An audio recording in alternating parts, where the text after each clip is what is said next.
WCCO Television, Minneapolis, St. Paul. From WCCO Television, the Northwest's leading news station, this is the 10 p.m. report.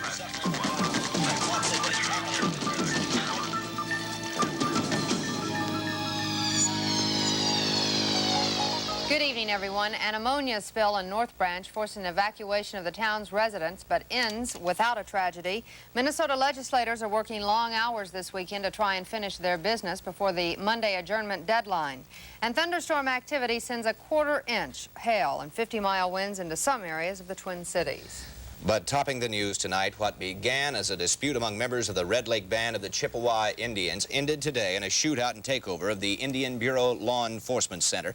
At about 5:15 this morning, a group of dissidents from that band took 4 police officers hostage. They were locked in a cell, and for the next hour, the demonstrators went on and fired shots into the air using guns and ammunition found inside of that law enforcement building, and then they sent word that they would give up if their demands were met, demands that included the reinstatement of Stephanie Hansen as the tribal treasurer. By the time the federal officials arrived on the scene, all of the hostages had been released. We say all of the hostages. We're not too sure now as we get a report from our Tom Hanneman, who was at that Red Lake Center. And Tom, tell us your story. Well, Don, we arrived in Red Lake around 4 o'clock this afternoon. Keith Brown, photographer Keith Brown, and myself. We found that the main road leading into Red Lake was blocked by a Red Lake fire truck.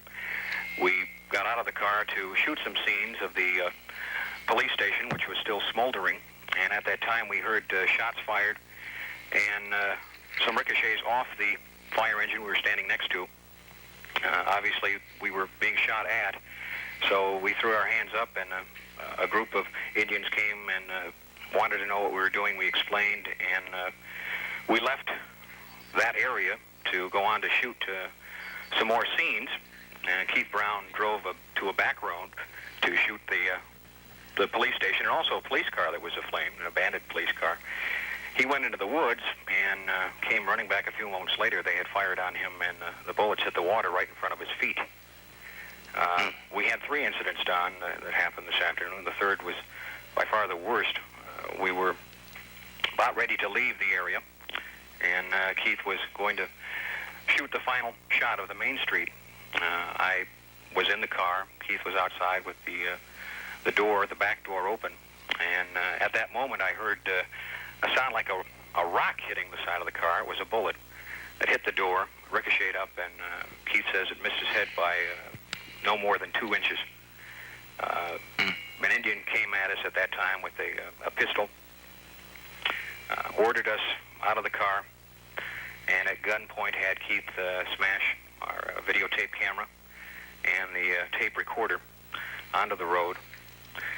He then had us lay in the road in the median, threatened to blow our heads off, holding the gun at our heads, tormented us for a while, then got into our rented car, turned around toward the road, sped up, what seemed to me an obvious attempt to run us over. I got up. I just couldn't sit there and let him go at me.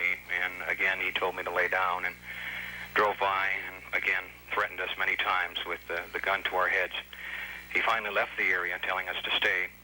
A short time later, he drove off a few blocks and parked, went into an area. We got up. We were afraid, if nothing else, that a passing car might hit us, and didn't really know what to do until someone that lived right in the area in a trailer home yelled for us to come over. We were a little concerned that, we didn't know what we were getting into at the time, Don. And we went into his home, and he gave us refuge. Half hour later, swept us out of town into Bemidji, and we got out safely. How does it look up there now, Tom, your last sight of the place? Well, most of the residents of Red Lake have left the area.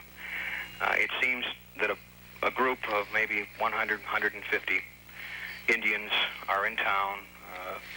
They're all armed, but it seems to be a deserted town with just a few people running around firing guns. How about the FBI? Have they arrived on the scene? They are there now. They have blocked off the main road to Red Lake at this time, but they were nowhere to be seen at 3:30, 4 o'clock this afternoon. You have not told your story to the FBI? No, I have not. Not yet. We have just really gotten here and just starting to unravel now. All right, Tom. Thank God you're with us. Well, thank you. Our best to Keith as well. Thank you, Tom. And get back here as quick as you can. Will do. Okay, Tom. Thank you. Bye.